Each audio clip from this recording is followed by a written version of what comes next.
This is the Behind the Line podcast, coming to you from the wacky left coast capital of Seattle. News from the Pacific Northwest, the left coast, the U.S., and the world that matters. The stories the MSM won't talk about. Deciphering the truth through all the lies. For more, visit BehindTheLinePodcast.com. Well, here's a good one you're not going to believe. The Washington State Supreme Court has decided the bar exam is no longer required to become a lawyer in Washington State. The reason? The bar exam is racist, which they say disproportionately and unnecessarily blocks historically marginalized groups from entering the practice of law. This comes from Jason Rantz at 770 KTTH. At the height of the extremist Black Lives Movement, the court appointed the Bar Licensure Task Force to provide alternative ways to earn a law license. As they were trained to do so, they found the Washington State Bar exam disproportionately and unnecessarily blocks marginalized groups from becoming attorneys. They claimed that the exam is at best minimally effective at ensuring a client is competently represented in court. Accepting the recommendation to ditch the mandatory bar exam, the Supreme Court accepted new alternative ways to become a lawyer in the state. But the process to get to this point is important. The viewpoints of task force members, along with their conclusions, are as radical as you would imagine, and this move does a disservice to the very clients the court says it wants to help the most. Task force members declared the bar exam racist and classist because of how it's written and the impact that they think it has on who becomes a lawyer. They criticized the entire process of becoming a lawyer as a dam rather hastily built that holds back more water than it should. The bar exam is a way to regulate the profession, and it keeps going back to an intention to exclude historically excluded groups, Matt Oddish said during a July 2021 task force meeting, appearing to cite research. Oddish went on to claim that the bar exam generally measures privilege more so than the competency to study law, because it's easy for wealthy people to take time off work to study for it. The task force concluded in their summary findings that the bar exam costs and time to study reinforce historical inequities in our profession. Even though they declare the bar exam racist, they do not think it should be abandoned. Instead, it can be offered as an option, though they do think it should be easier to pass. They recommended cutting the minimum cut score to pass down to 266 because the average test scores are 267. To be admitted to the bar, one must show high moral character and fitness in addition to passing the bar exam, but the task force members think this has a detrimental impact on vulnerable communities. Focusing on morality and professionalism, they argue, are often euphemisms for discrimination. Task force members complain that professionalism is recognized as a standard historically and arbitrarily defined by proximity to wealth, whiteness, and masculinity.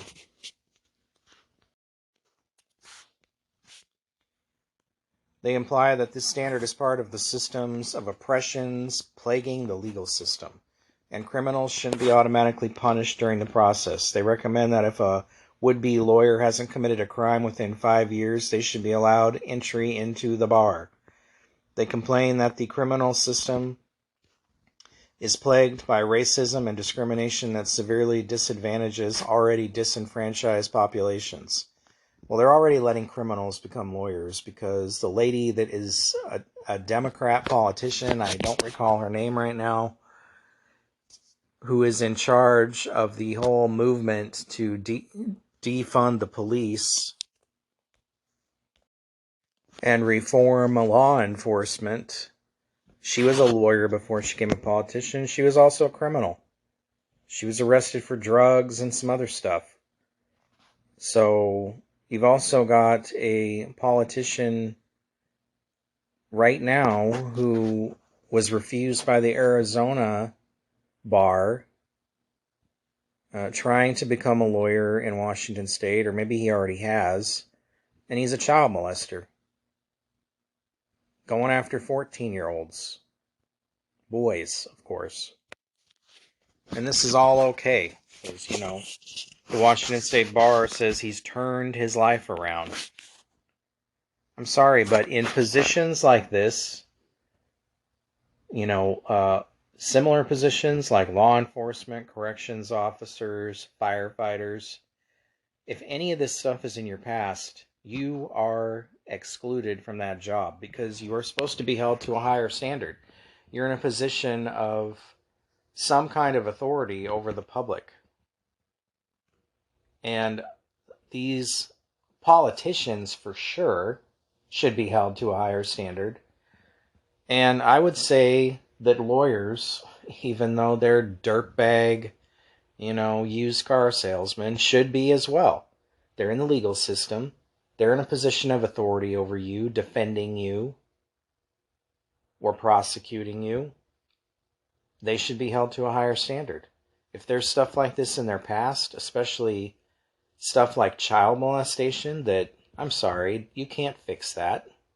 You can't correct that. That's always there. Then they shouldn't be in those positions.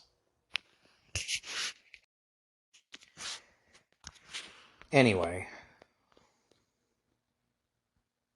a major complaint of the task force members is the legal community is not diverse enough.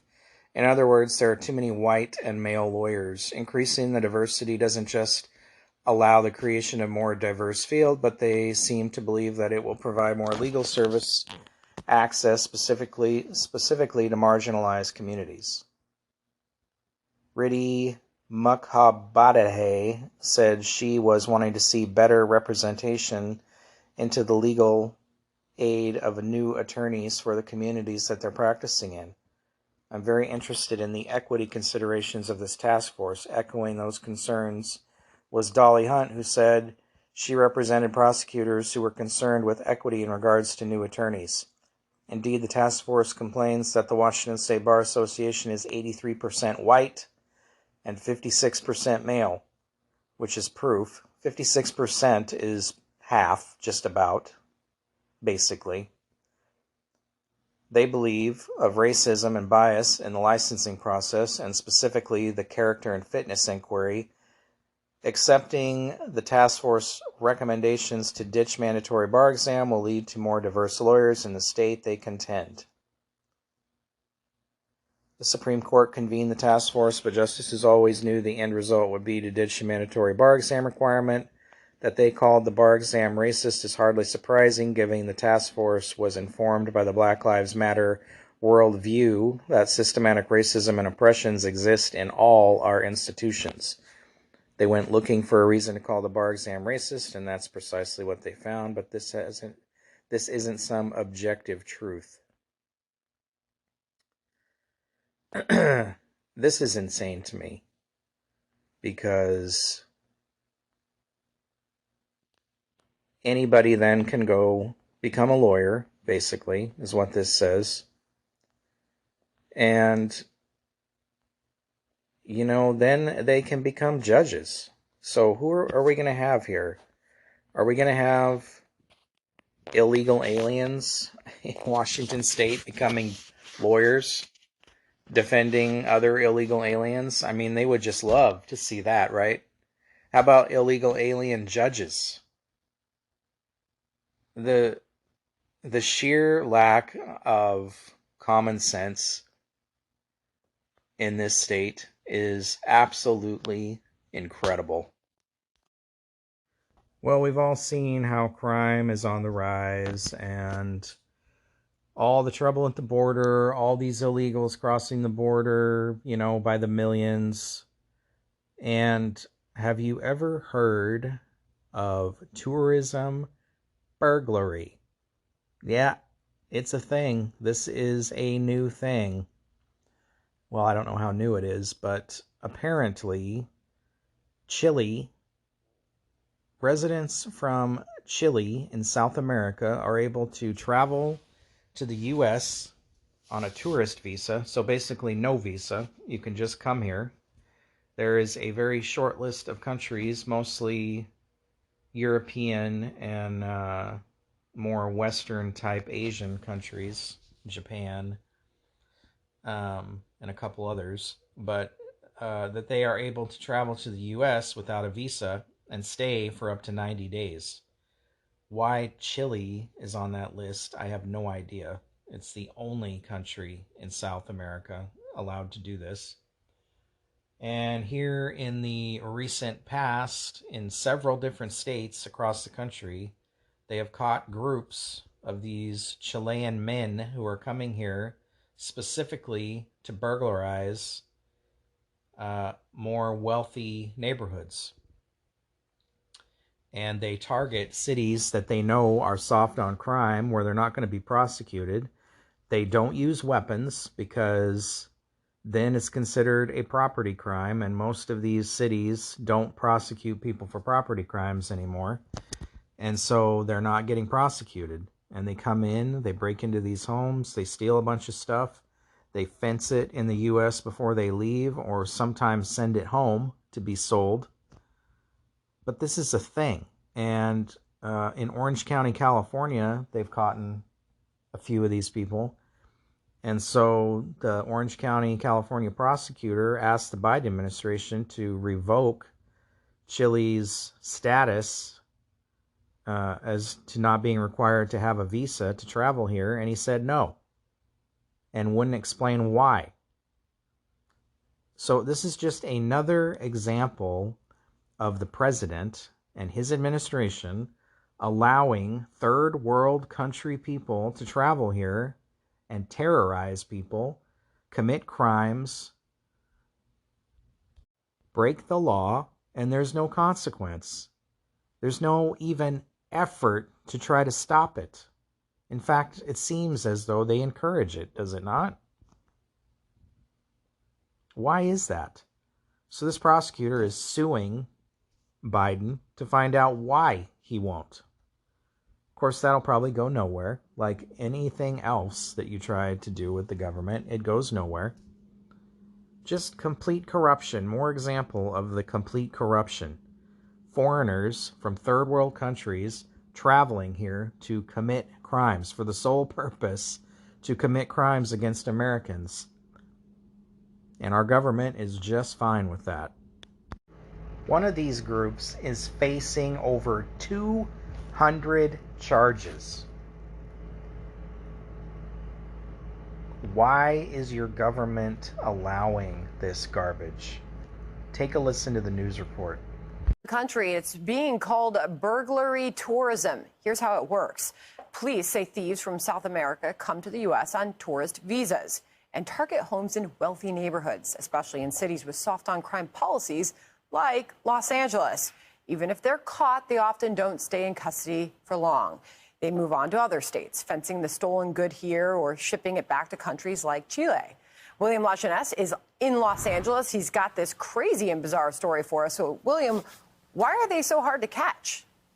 Well, number one, Sandra, I am told most are arriving here specifically from Chile, which is the only Latin American country you don't need a visa to enter the U.S. as a tourist. That means no background check.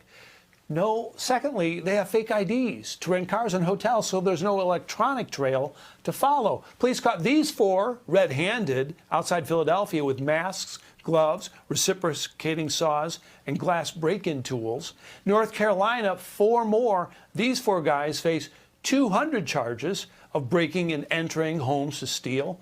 Glendale, California. Police there arrested these three from burglarizing multiple homes. And finally, Baltimore, these five connected to break-ins in Maryland, North Carolina, Alabama, Oklahoma. What do they all have in common? They all entered from Chile posing as tourists. So not only are they robbing us blind and burglarizing our homes, but then they're not held to answer for their crimes because we don't know and cannot represent to the court what their criminal background is.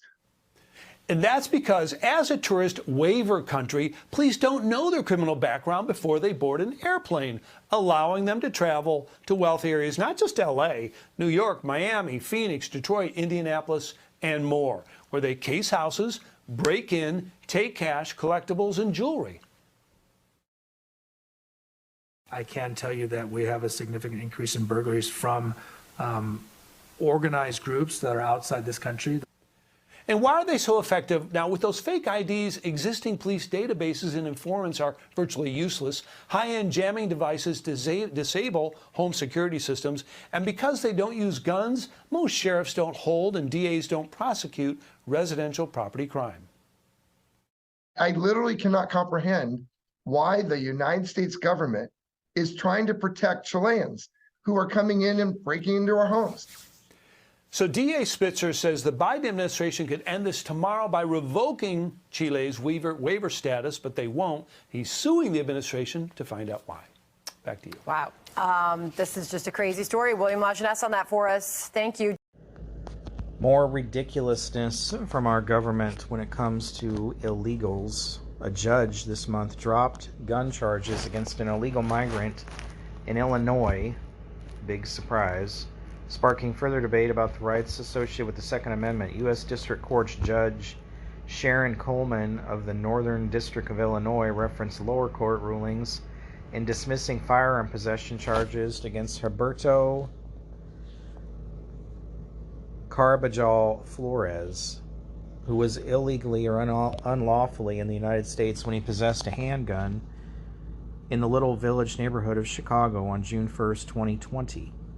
Court finds that Carbajal Flores' criminal record containing no improper use of a weapon, as well as the nonviolent circumstances of his arrest, do not support a finding that he poses a risk to the public safety, such that he cannot be trusted to use a weapon responsibly and should be deprived of his Second Amendment right to bear arms in self-defense. Coleman, who was appointed under President Barack Obama, wrote in her 8-page ruling filed March 8th. Insane. Just that statement alone is insane. First of all, he's here illegally, so he's broken the law. Second of all, he's not a citizen, so our Constitution does not apply to him. He does not have a right to own a firearm. You don't even let Americans, citizens, own firearms in the state of Illinois. In many places. Chicago, for example. So, regular people who live here and pay taxes can't own firearms, can't have firearms, or certain ones at least. But this guy, because he had no criminal history, okay, he does because he broke the law to come here, suddenly has the right to own a firearm, which he had to have gotten illegally. How did he legally purchase that firearm? With what ID? With what background check? Did the ATF, did the FBI do a background check on this guy? I know Illinois requires background checks. Who sold him the gun? Did we ever talk about that? Was that ever a consideration, how he obtained a firearm in the first place? Carbajal Flores was charged under the Title 18 of the U.S. Criminal Code, which legally disallows undocumented individuals to possess firearms and ammunition or to receive any firearm or ammunition which has been shipped or transported in interstate or foreign commerce. The defendant, who contended the firearm was possessed for self-defense and protection of property during a time of documented civil unrest in the spring of 2020, has never been convicted of a felony, a violent crime, or a crime involving the use of a weapon. There were myriad protests across the nation that spring following the May 25th killing of George Floyd by, the Minneapolis police. Carbajal Flores has consistently adhered to and fulfilled all the stipulated conditions of his release, the ruling says, adding that he is gainfully employed and has no new arrests or outstanding warrants. The court previously denied 2 motions by Carbajal Flores to dismiss charges. The first time was April 13th, 2022, the second December 19th, 2022. About 6 months after the U.S. Supreme Court voted 6-3 to strike down a 100-year-old New York law requiring that individuals show proper cause to get a license to carry a firearm outside a home, stemming from the 2022 ruling in New York State Rifle and Pistol Association et al. Versus Bruin, Superintendent of New York State Police et al. That ruling was brought to the higher court after being challenged by the New York State Rifle and Pistol Association and gun owners Brandon Koch and Robert Nash. We hold that when the Second Amendment's plain text covers an individual's conduct, the Constitution presumptively protects that conduct, Justice Clarence Thomas wrote in the court's majority opinion. To justify its regulation, the government may not simply posit that the regulation promotes an important interest. Rather, the government must demonstrate that the regulation is consistent with the nation's historical tradition of firearm regulation. How are all these states that are enacting all these firearm bans, Washington in particular, California, Illinois, many states, many blue states, how is that consistent with the nation's historical tradition of firearm regulation? How are they not violating our constitutional rights then, based on this article, this liberal judge who's allowing illegals to have firearms? Tell me. In May 2023, the U.S. Supreme Court ruled in favor of gun control advocates in Illinois and denied a request for an emergency injunction against the state's ban on the sale and new possession of semi-automatic firearms.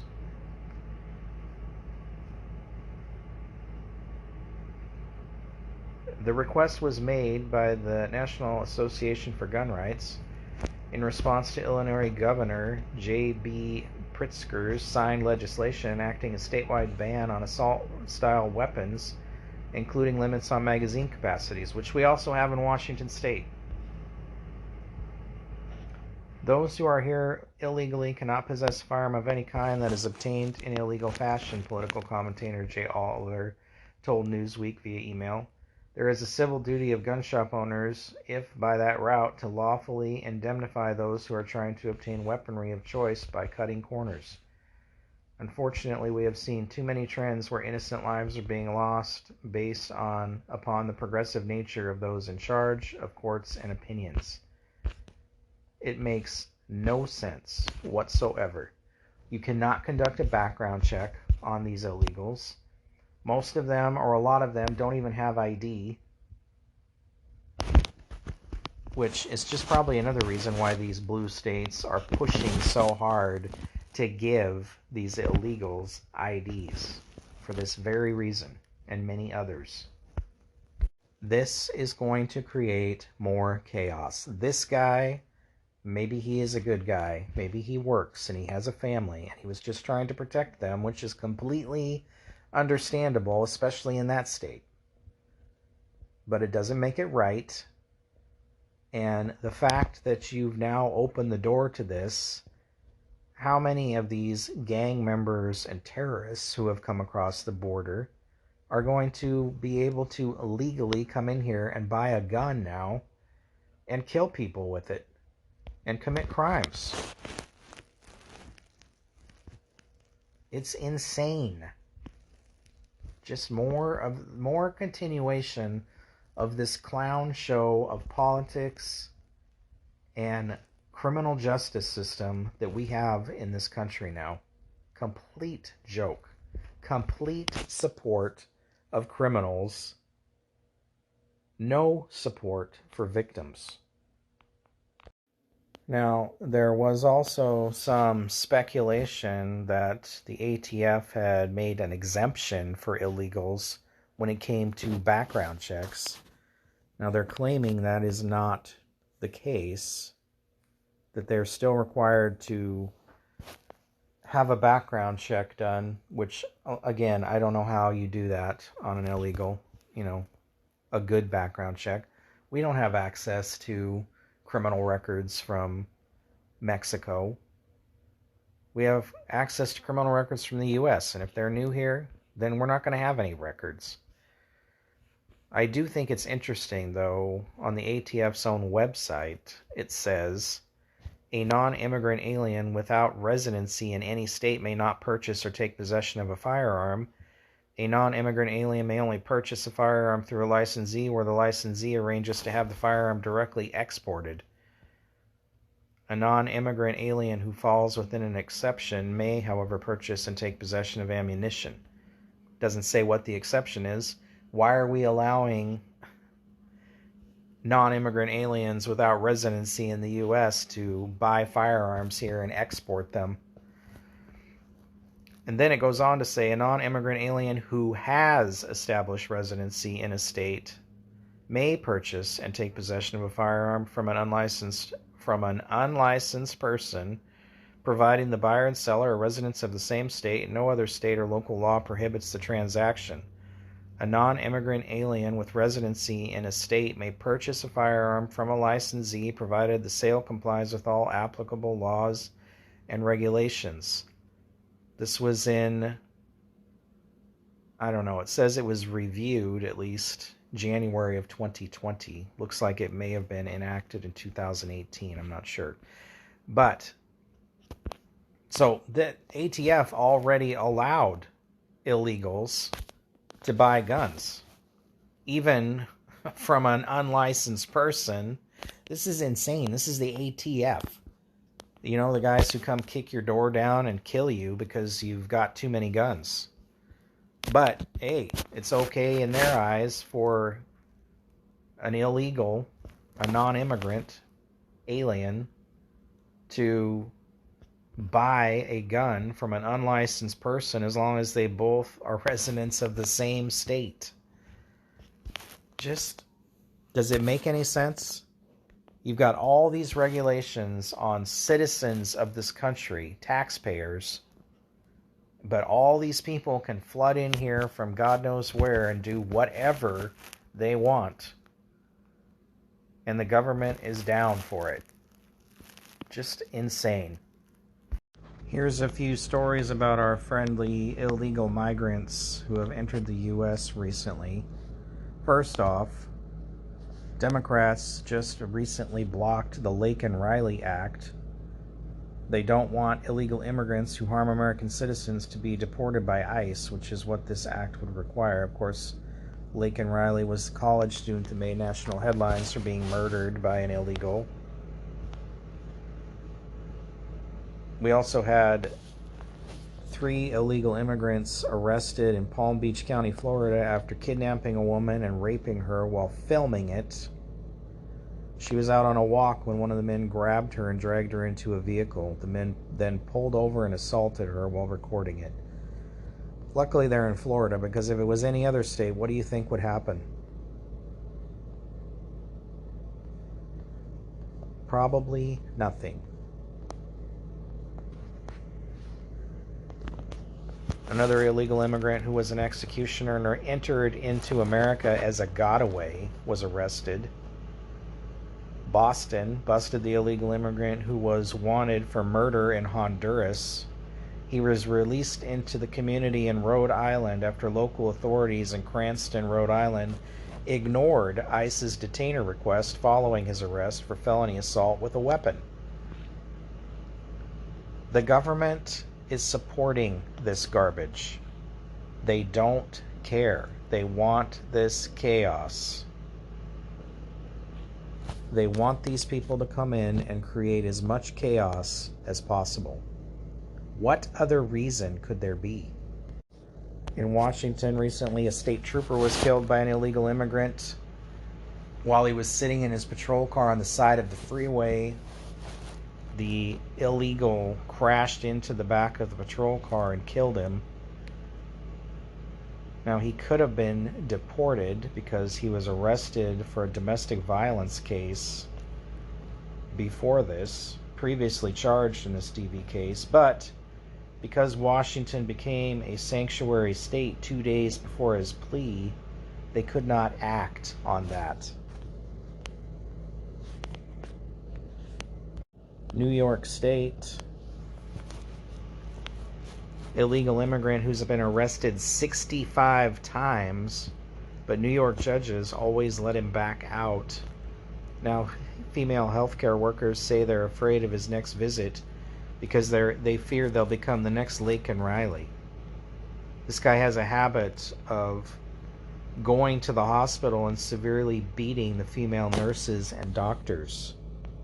Why is this stuff tolerated? The Biden administration admits flying 320,000 migrants secretly into the U.S. to reduce the number of crossings at the border.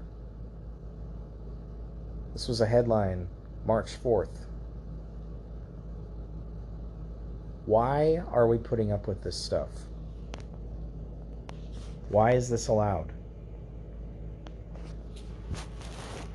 Manhattan judge Valentina Morales released without bail an illegal immigrant accused of carrying out a stabbing in Times Square. Now she's released a suspect without bail who allegedly bashed a woman on the face, giving her a concussion. We see these stories every day, and they just continue. Every day.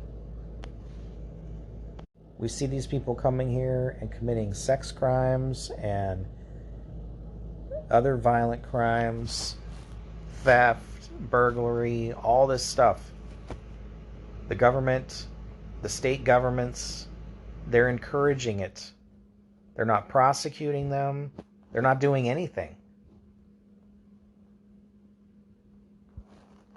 This is all by plan. This is all by design. To create chaos, to create division in this country. And for what reason? To what end is the question. Control is the eventual end of this. I still stand by my prediction that this stuff going on with these illegals and the defund the police movement, which isn't as big, but it has its effects now, okay? Even these cities that have tried to turn around and refund the police and rehire police, nobody wants to work there. And I still stand behind this thought that there is going to be a federal police force. They're going to say, because local police don't have the resources or the manpower to deal with all this chaos that they've created, that they are going to have to create a federal police force to control the situation, to take back the streets. And you are going to see a DSHS police force on the streets in this country to regain, quote-unquote, control. I think they've been preparing for this for years. They bought those millions or whatever, billions of rounds of ammunition when Obama was president. This is their plan. They will arm these agents, make them federal police, and they will be on the streets in every major city of the country to take back control. And whether that means martial law or whatever, this is going to happen.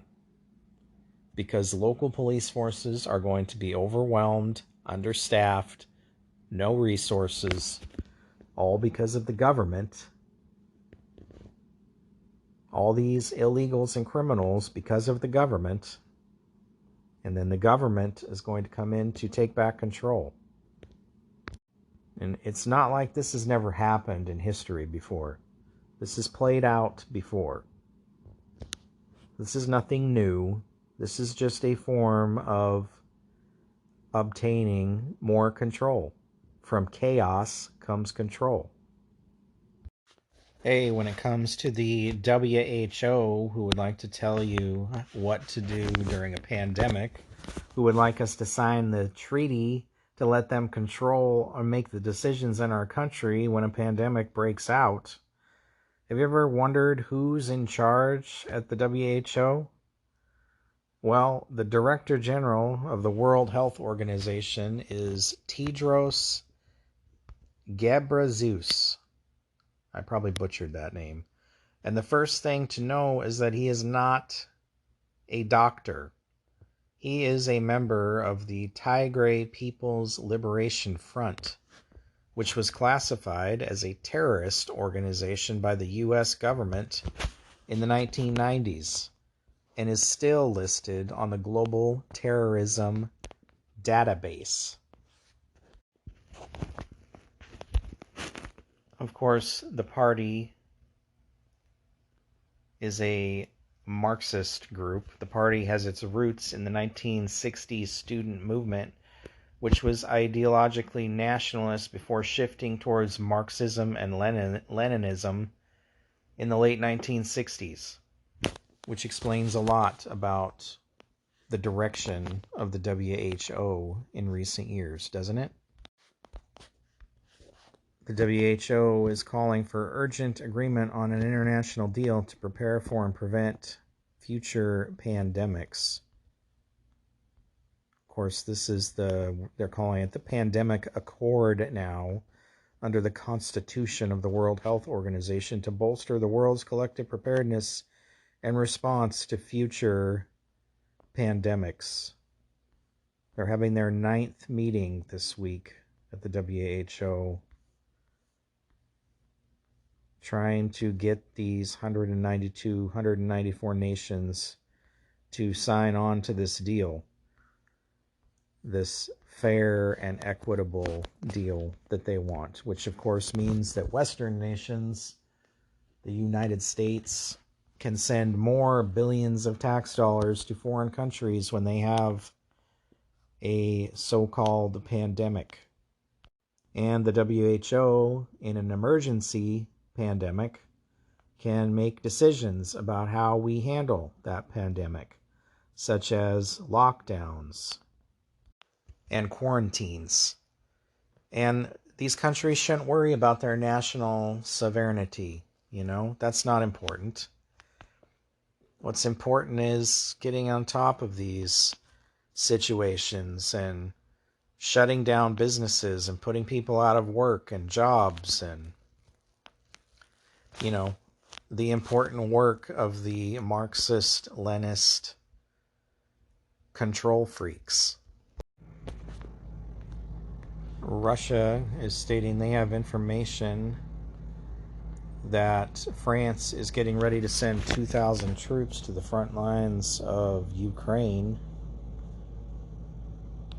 On Tuesday, French Army Chief of Staff General Pierre Schill announced in a column published in Le Monde that France is ready to send troops to Ukraine to fight Russia. However the international situation evolves, the French people can be certain their soldiers will respond to the call, Schill declared, to defend itself against aggression and defend its interests. The French army is preparing for the most difficult fighting, letting that fact be known and showing it, he added. He stressed that France can deploy 20,000 troops within 30 days. Schill did not explicitly mention the war in Ukraine, but there is no doubt as to what his target was. 3 weeks ago, Macron said he did not exclude sending European troops to Ukraine. Since then, Macron made off-the-record comments that he wants to send guys to the strategic port of Odessa in southern Ukraine. These statements confirm that Macron and the French Army Command intend to trample underfoot deep working-class opposition to war. Polls that came out after Macron threatened a ground intervention showed 68% of French people and 80% of Germans opposing escalation. However, the European imperialist powers are pressing forward. On Tuesday, Sergei Naryshkin, the head of Russian military foreign intelligence, told TASS that France plans to send troops to Ukraine. Russia has information showing that France is preparing to send a military contingent of 2,000 men to Ukraine. TASS wrote, citing Naryshkin, the current rulers of the country, France, are not moved by the deaths of ordinary French people or the concerns of generals. This would be a major escalation if a European country actually sends troops on the ground, officially, of course. Unofficially, if you've watched any videos of Ukrainian fighting, which I have watched a number, and I subscribe to a number of Ukrainian YouTube channels where they show a lot of fighting, you will see a lot of foreign soldiers. Now, they may be guns for hire, but I sort of think that a lot of them are soldiers, special forces or otherwise. You hear a lot of Americans. I've seen soldiers from Denmark, from the Netherlands, from all over the place. So I seriously doubt that they are all contractors. A lot of them are wearing their military uniforms from their home countries with the insignia on them, which, if they were working as a contractor, I don't think would happen. So these other soldiers from the US and European countries, I think we all knew that they've been on the ground in some form or another. But this official push, if it happens, which maybe it won't, maybe it's just a lot of tough talk, which these politicians like to do, it would be a major escalation, and I'm sure Russia will respond in kind. These countries are so anxious to get World War III rolling. Of course, war can be good for the economy, and the world's economy is in the toilet, so I'm sure in some of these politicians' minds, war is the answer. Interestingly enough, the U.S. has reactivated its program to recall retirees to the Army. I'm not sure what their purpose for that would be, other than that they're planning for something major in the next few months. So I want to end with this bizarre solar eclipse that we're about to have on April 8th. In all my years, I've lived through numerous solar eclipses. I have never seen the government respond like this. What are we, the Aztecs now? Is this some sort of magic event? I know I see a lot of people online talking about that God's judgment is coming and all this. I am a Christian. This is not God's judgment. This is a natural occurring event. We are not some crazy Aztec old Mayan culture that believes that this is some sort of destructive event that is coming to the earth. But something weird is up, because I've never, like I said, I've never seen the government act the way they are acting about this. Telling people to prepare with food and water and emergency supplies. This is a 4-minute eclipse. Some of these states have activated their National Guard. They've declared emergencies. They're closing schools. And they say it's all because of tourism, because of the number of people that are going to come to the area to witness this thing. That just sounds ridiculous to even say it. I see news conferences online every day about this. They say they've been preparing for years for this.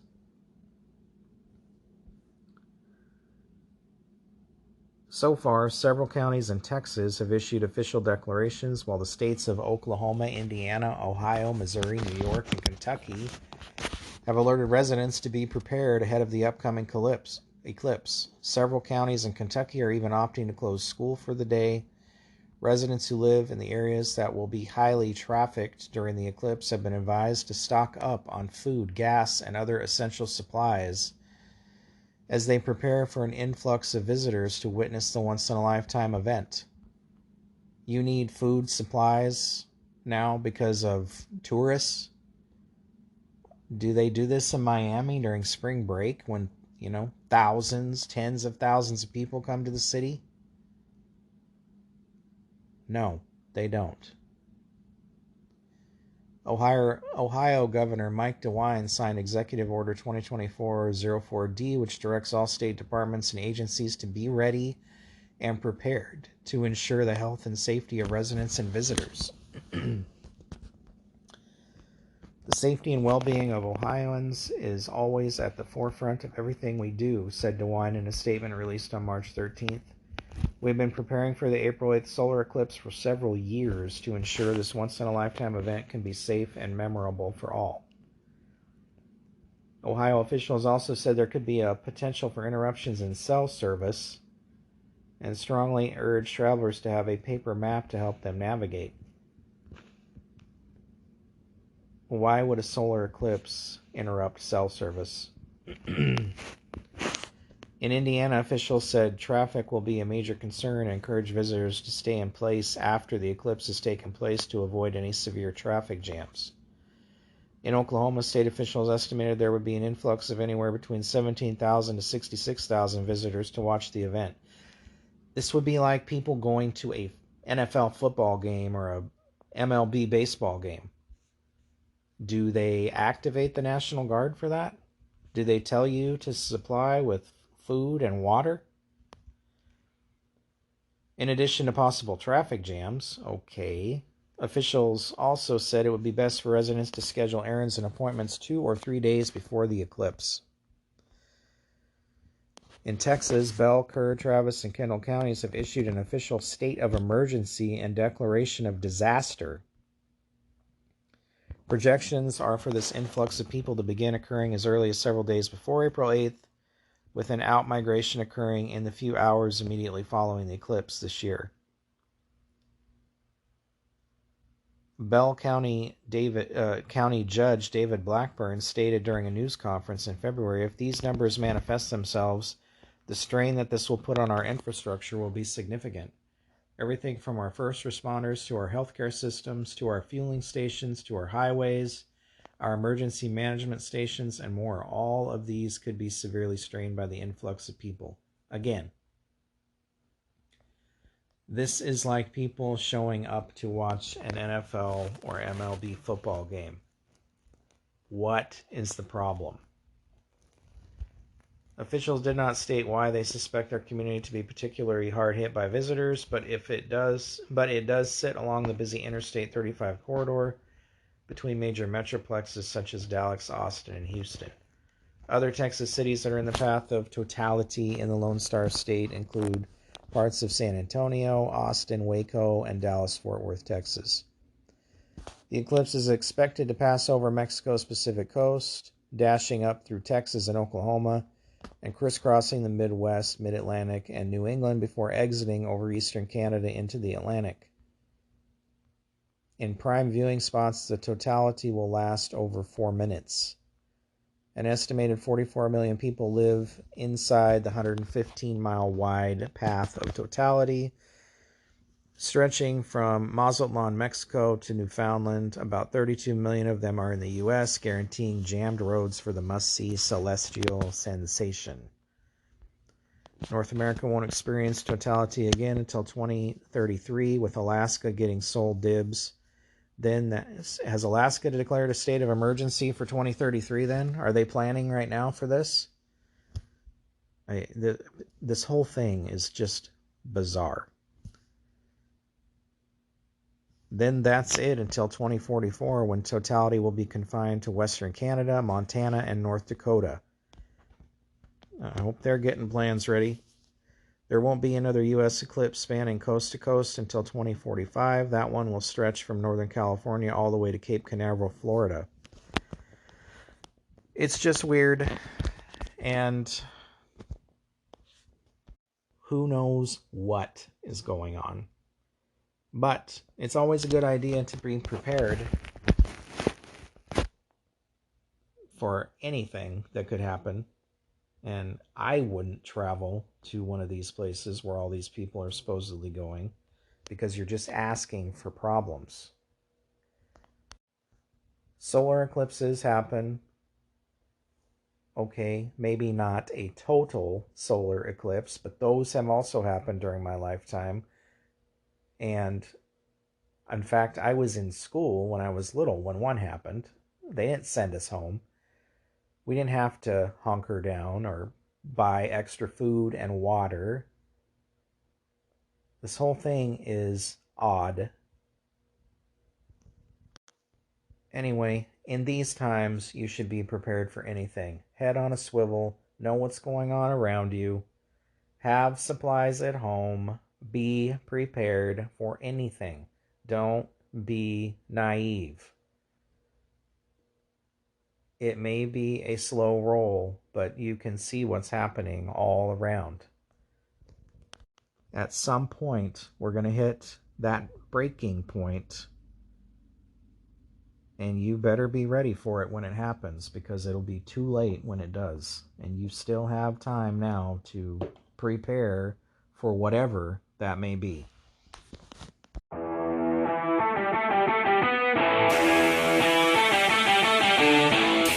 Thank you for listening to the Behind the Line podcast. If you like this broadcast, please like and share it. Please follow us on Facebook, Rumble, YouTube, Twitter, Truth Social, Telegram, Gab, Parler, and LinkedIn. You can find our podcast at BehindTheLinePodcast.com, NetNewsNetwork.net, and on Anchor, Spotify, Amazon Podcasts, Apple Podcasts, Google Podcasts, iHeartRadio, TuneIn, and anywhere podcasts can be found. Thank you for your support.